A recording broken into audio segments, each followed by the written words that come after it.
ayan. Hindi na namin video yung nag-makeup kami. Pero, nag-makeup kami. Okay. Halata naman siguro. Pero, yeah. Hindi siya perfect dahil hindi naman talaga ako makeup artist. Pero, at least, okay. So, ayun. We're planning na lumabas. Yun. Lalabas kami kasi bibili kami ng lugaw siguro. Ewan ko. Hindi pa namin alam. Okay. So, we'll be right back here. At so, ayun guys, lumabas lang kami dyan at pagkalabas namin, naglakad-lakad lang kami kasi paano kami makakarating kung hindi kami maglalakad, 'di ba? So, ayun, mahaba yung nilakaran namin and madilim siya. Tamang tingin lang sa sarili kung matino pa ba yung pagmumukha kasi may mga nakakasalubong kami dyan. Medyo nakakahiya pa kasi sabihin nila baliw ako, pero hindi. Nag-vlog ako, okay? Tapos, ayan, lakad-lakad lang. Puro lakad yung ginawa namin kasi nga kailangan makarating kami sa may city, which is city na rin naman yan, kaya lang yun talaga doon natin makikita yung mga dapat makita. Ayan, tamang daldal siya dyan, kinukwento niya kung matino pa ba yung pagmumukha niya kasi nga may mga nakakasalubong and halata naman na hindi na. So ayan, malapit na kami dyan sa may sa may city mismo, sa may mga bigasan. Kung alam yan ng mga taga San Jose, sa mga malapit sa public market dyan, yan, makikita nyo yan, alam nyo yan.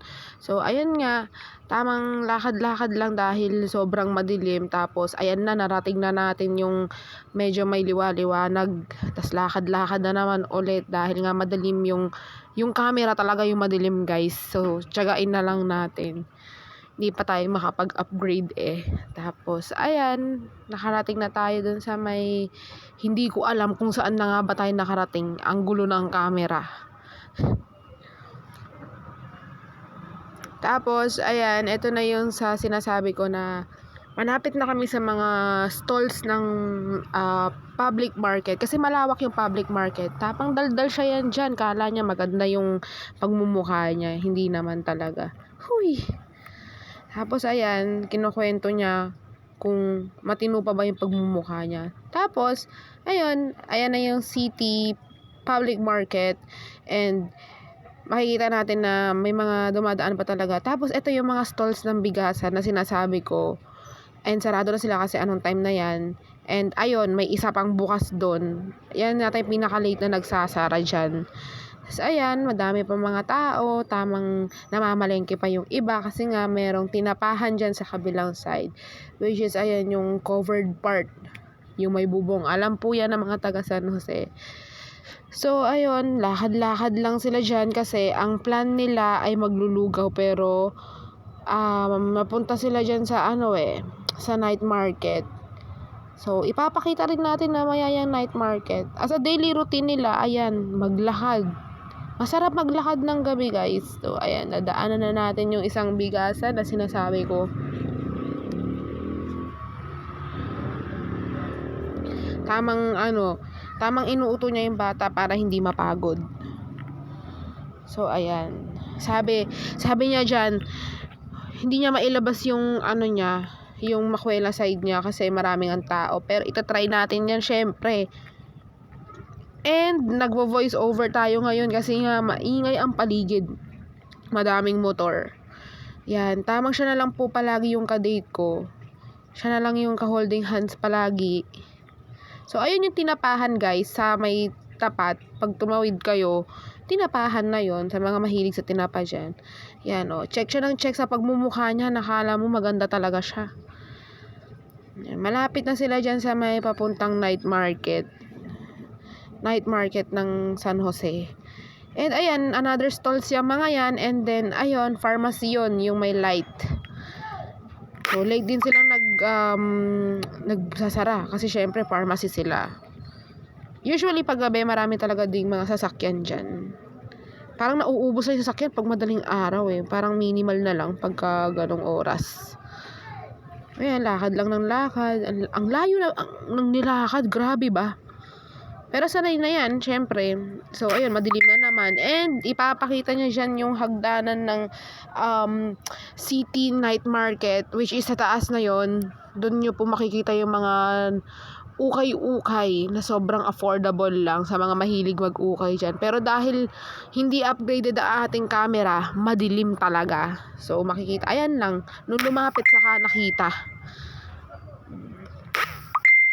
So ayun po, lakad lang ng lakad. Pag nakaliko na kami dyan, ay, grabe siya, nag-flex pa siya talaga ng ganon eh. Pag nakaliko dyan, diretso na lang yan papuntang night market. So ayan, sabi niya dyan, hindi niya kayang maglabas ng pagiging makulit na side niya kasi nga first pa lang niya nagagawin yan, nagtatry lang, pero sige, ilalabas. Ayan, nag-hi-hi pa siya sa camera kasi sabi ng nanay niya, mag-hi ka sa camera. Ututurin siya no. Try natin magpalabas na. So, ayan na. Makulit talaga yan siya. So ito yung araw-araw namin ginagawa, magpina actually. Kapag wala naman kaming gagawin sa So, bahay. ayun guys. So instead na magbulok ako doon, ay di Ang dami-dami niyang sinasabi dyan. Alam mo talaga So, at ayan nga guys, nakarating na tayo sa night market ng San Jose City after a long walk. So, ayan, konti lang yung stalls dyan kagabi, pero hindi ko rin alam kung bakit. So, ayan, yung first stall, ayan, ipapakita natin yan kasi, yan, stall yan ng milk tea. Sa mga mahilig ng milk tea dyan, ayan. And yung susunod dyan, ayan, sa mga mahilig sa ihaw-ihaw, meron din dyan. Tapos, mga sumunod dyan, puro more on drinks na like mga lemonade, ganyan, mga mango graham shake, ganon. Tapos, dyan na yung, may mga shawarma, merong mga fried atay, isaw, dynamite, and such. So, ayan, naglalakad-lakad, pinapakita yung mga stall. Konti pa lang sila dyan pero usually madami sila. Wala lang siguro yung iba. Tas konti lang din kasi yung tao anong oras na rin kasi yan mga 8 na rin siguro. Kaya ayun, ganon, konti lang. So nakarating kami dyan sa dulo kasi I thought meron pa, pero yun, sobrang konti. Tas ayan yung sinasabi kong taas, yung may hagdanan na yan na may ukay-ukay. And ayan, syempre, ang KKV, ang favorite kong puntaan. Ang ganda kasi ng ambience and aura niyan sa loob. Nakaka Korean vibes. Wala po, ko lang yon. Tapos ayan, tamang pakita. Tapos sabi ko dyan, sa susunod papasukin natin yung KKV. Yan ang isusunod natin sa video. Tapos ayan, nakarating pa kami dyan, highway na yan Tapos yan, yung nasa tapat is Metrobank, which is bank, syempre Metrobank nga Tapos ayun, pinakita ang Marnis. Yan, isa sa sikat na kainan dito na Tapsilogan. So ayun, ngayon ayan, tatawid tayo para iikot tayo sa city kasi wala naman tayong gagawin kundi umikot. Maglalakad nga kaya i-feature natin yung mga pwede nating i-feature dyan. So ayun, naglalakad lang kami kasi maghahanap kami ng pedestrian lane. Mahirap na, gabi pa man din, and marami na ring in rush dyan na na mga sasakyan kasi nga pa uwi. So ayun, naglalakad na naman, wala silang kapagod-pagod maglakad. Ang sipag naman yan, bumawi na lang sa lakad. Wala tayong motor guys wala din tayong sasakyan, so maglalakad na lang tayo.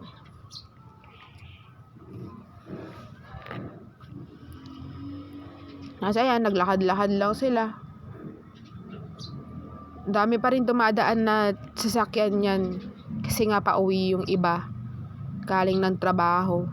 Yung iba siguro bumibili lang din somewhere dyan kasi kapag diniretso pa natin yan, marami pa rin talaga mga open dyan. And siguro sa susunod natin mga videos, ganun yung gagawin natin. So ayun, nakahanap na tayo ng pedestrian lane, pwede na tayong tumawid. Kasi para pag tumawid tayo, may bayad pag nasagasaan.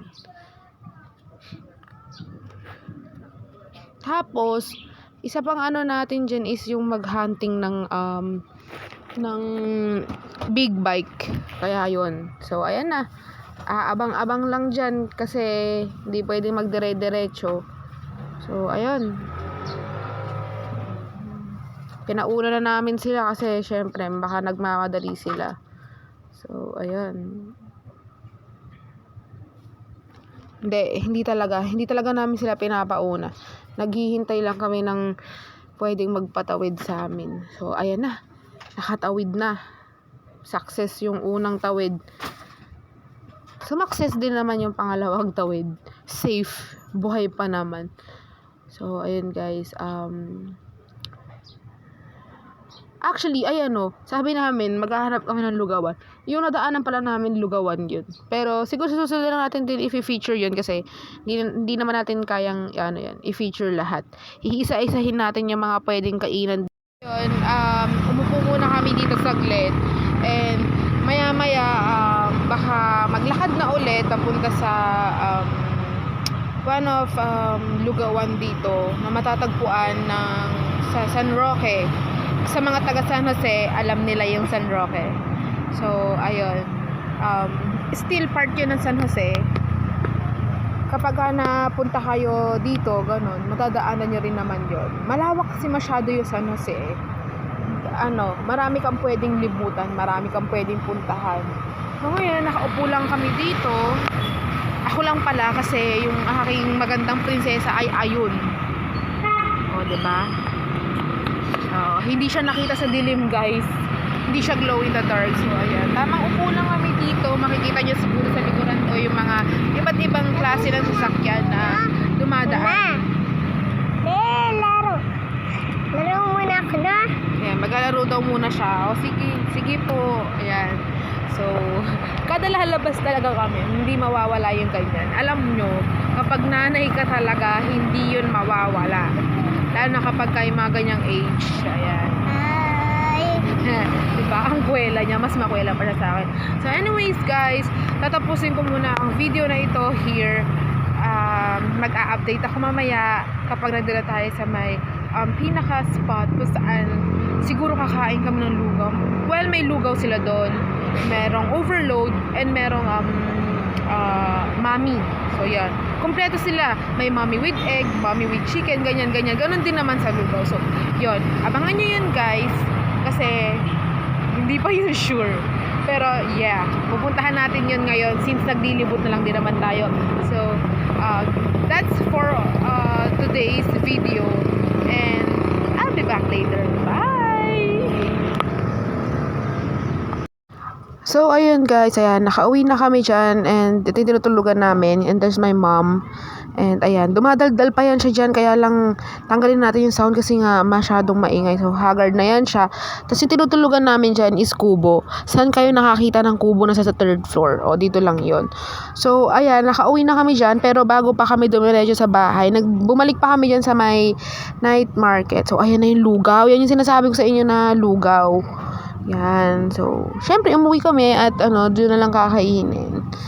So, ayan na, dumaldal-daldal pa siya dyan. Kinukwento niya kung gaano siya kahagard ba.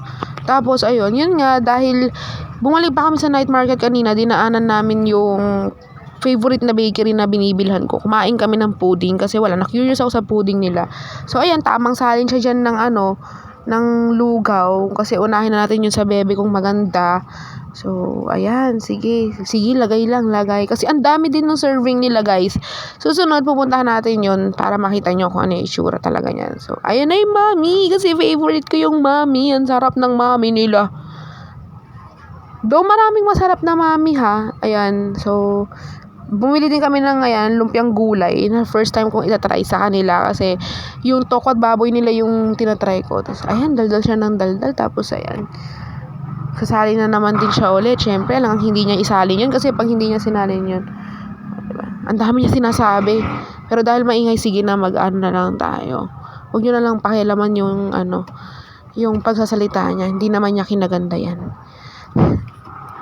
Tapos, ayan guys, salin-salin lang. Yan. Tapos, syempre, ayan na, dahil naisalin na, ang dami naman niyang kinukwento. Hindi na lang siya kumain. Mas madami pa yung kinuwento niya kaysa sa kinain niya. So, ayan. Usually kasi talaga, guys, pagka hindi namin feel kumain ng kanin, naglulugaw lang kami, mami, ganyan, tamang libot sa labas. Tapos, fishball, ganon, street foods, ganon. Busog na kasi kami dun eh. Mas okay sa amin yung ganon. Hindi ko rin alam kung bakit. So, ayan na, dahil haggard siya, oras na para kumain. Hala, may bata nangungulangot dun. So, ayan. Ang tagal pa niyang dumaldal dyan. Titikman na natin yan, syempre. Oh. Wow, sarap Pero actually, hindi yun yung klase ng lumpiang gulay na hinahanap ko. Mas makapal kasi yung wrapper nila, guys, kaysa dun sa laman. So, ayun. Tapos nagreklamo yung bata dyan, sabi niya, hindi daw yun lumpiang gulay. So, kaya yun, pinakita ko. Tapos, ayun na yung mami nila, ang favorite kong mami nila. Hindi na lang siya ganun kainit. Kasi nga, kanina pa kami sa labas. Pero masarap siya, guys.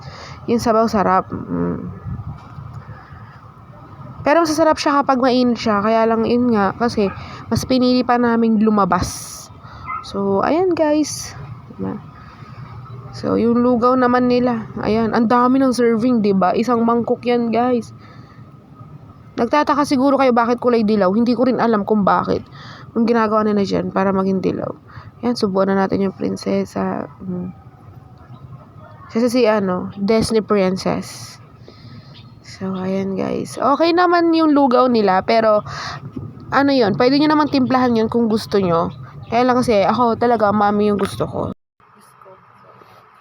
This is my daily life as a mother of one, and she's Taysana. Bye!